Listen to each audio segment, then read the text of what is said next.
guys, welcome to our new home. Come, let me give you an empty house tour of where my family and I will be putting up. Finally. Goodbye, Diane. Goodbye.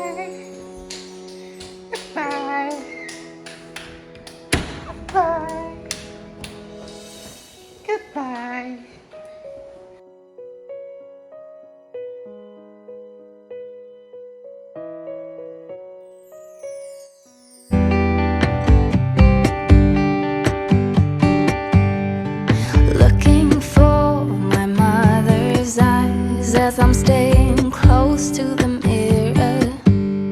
A lock of gold, a secret smile, little things I remember. Place a hand upon my heart as her, she was a believer. Sometimes I can feel her arms holding me as forever. Time changes everything, and everything will change in time. Love changes every heart, and any heart can change you.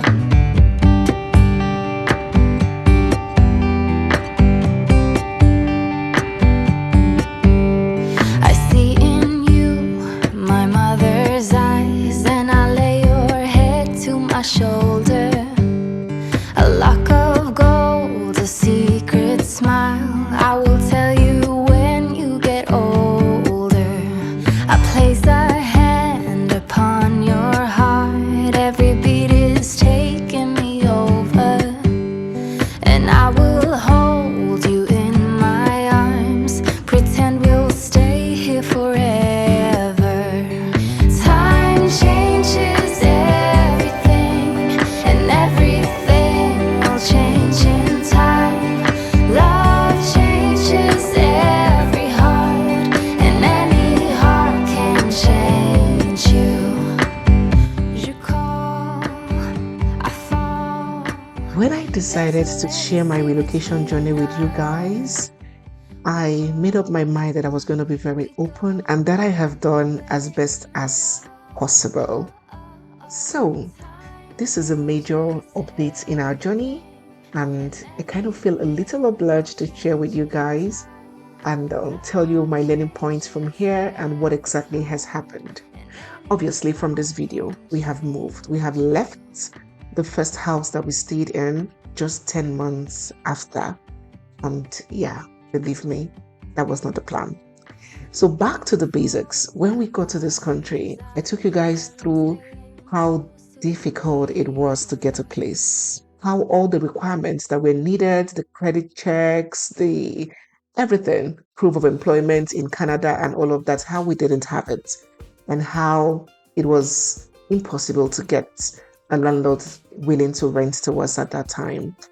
God used one of my subscribers, who became eventually one of my soul sisters, to assist us then. So just like many other subscribers that reached out to me that period, she reached out to me and like, oh my God, I've been watching you for a long time. How can I assist you? Where can I see you? She came to see me. She came with a grocery bag. She was so kind. And of course, I let her in on our journey looking for a home. And she had a property, but it was already taken. A 3-bedroom, which we were looking for, it was already taken. But as God would have it, there was a building just beside hers, a fellow landlord's place, that was vacant. So she spoke to him and stood as a guarantor, like a surety, and told the guy that we're responsible and we're more than capable of paying our rent, and just spoke for us. And the guy was very willing to let go of all those regimented and rigid protocols and rent to us, even without having those credit reports and all of that. So this house came as a big blessing and a major relief to us at that time. We had already stayed at 2 Airbnbs, and we had put up in somebody's house we were going crazy. We just needed to settle in to our home. And what I know about renting now, going through Facebook Market and all the tricks, I didn't know then. I was a novice. So this house came as a big relief. We weren't even looking at other things.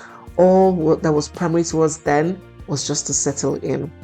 So we came in, and this house has held beautiful memories for us. As you can imagine, it's our first home in Canada.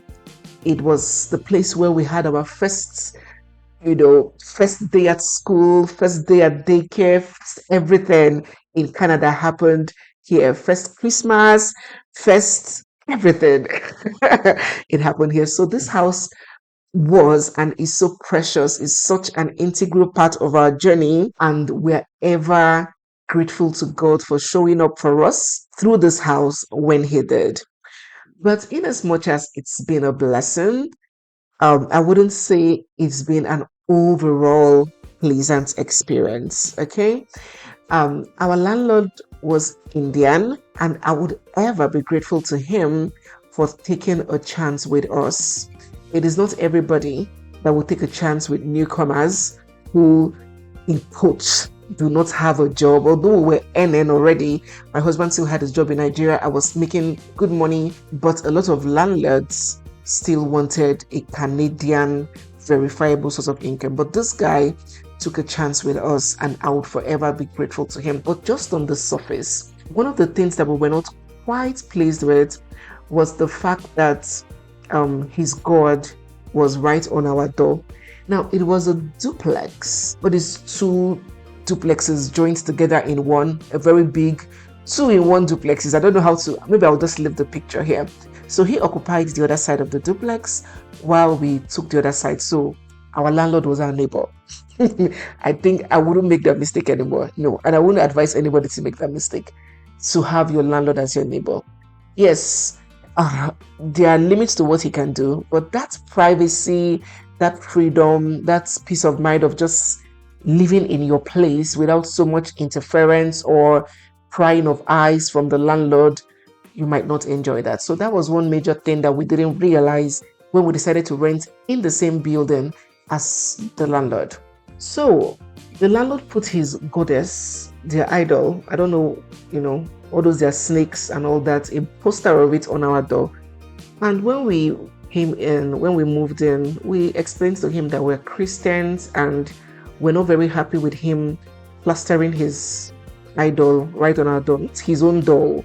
His door was there, without the idol. I don't know whether there was an idol there, but right on our door, the entrance to our home, we're not happy that he plastered his idol there. And we brought it to him and explained, oh, please, we're Christians. We don't really believe in, we respect your religion, but can you please not put it in our own home? You understand? It's like, okay, the bank that lent him the money to buy the house, maybe because the regional manager of the bank is a Catholic, then the manager would now come and hang a rosary on his door. It would have not been proper that way now. So we tried to tell him, but he refused. That the house is facing a certain direction, and in his culture, if his house is facing a certain direction, there has to be that God on the house to protect it. We're like, my God, that passed. Then there was this clause in the contract that we didn't realize how inconveniencing it was going to be. And even if we realized, there was absolutely nothing we could do at that point because we were stranded, literally. So we needed a home. So in the contract that we signed, there was a clause that he's going to come for inspection every 3 months. So that's in a period of 12 months, he would have access to come into our home and check us like secondary school children 4 times. Now, aside from this 4 times inspection, there are still so many other reasons why he would want to come in. Oh, this one happened, the tap, oh, builders want to say something. There was always a reason why he was in the house. It was almost like every month the landlord was in our home. So we're not having that peaceful enjoyment without interference. It's not like we didn't know our rights. We knew that he didn't actually have a right to put that idol or to do 1 or 2 things. But at that point, we're not looking at rights. We're looking at applying wisdom. We didn't have so much options. And of course, our dreams, our wish, our aspiration was to go from rent to our own home. We didn't want to go from rent to rent. It is so tedious with all these small children. Do you know how much stuff we have? Packing with tiny children and moving. So we didn't want to move. So we're just managing. Those things. The backyard was open. It wasn't fenced. We asked him to fence the backyard, whether he was going to fence his own backyard to give us some little privacy. He said no. So we had to use the open backyard, his and ours. If the children are playing on our own side of the backyard, he would call, saying he would complain if we keep something at our backyard. In fact, there was a time we kept a chair at our backyard and he told us to remove it. We're like, there's some landlords that in Toronto, they're not saying their tenant's backyard. Though. Is it because you are living beside us that you are just so controlling and so, oh my God, it was crazy. At the point where we're wondering, are you sure we'll be able to renew here? It was just a challenge. We were not enjoying that maximum piece of, you're paying so much in rent. The little that you can expect is to have some, stability and some independence from the landlord. As long as you're not destroying the home, you're not doing anything repulsive. But oh my God, it got to a point where it was not the best for him to have us, and it was not the best for us to remain there anymore. And we decided that at the end of the lease, we're not going to renew the contract. And so we started looking for another place. Guys, the same day that I started looking for another place was the same day that we found the place. It was so easy because, I had become Amala. My leg was struck for ground. So I already knew what to do. I didn't suffer like the first time. So immediately I pressed my buttons, I got the house, sealed the deal, and, moved. So we started packing our things. Oh, these my children. God. Now I understand what the Bible says when it said, train up a child in the way they should go, so that when they grow, they will not depart from it. If you see how strong, because the children were on break that period, if you see how strong and cooperative all of them were, even to the one that was just 6, the level of responsibility, nobody was complaining, nobody was saying I'm tired, nobody was lounging, everybody's hands were on deck. We didn't use any mover.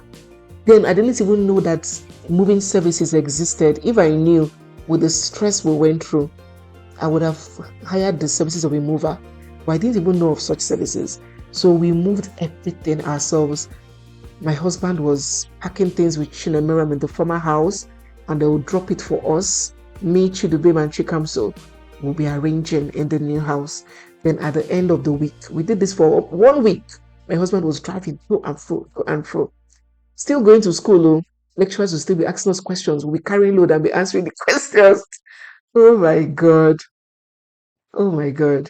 So it was at the end of the week that my husband then hired a U-Haul truck to carry those big things like deep freezers, treadmills, and all of that. By then, we had already arranged all our clothes, plates, and all those other little things that the car could carry. So by the grace of God, it was a smooth transition. Yes, body tell us, oh, our bodies, oh, we fell ill.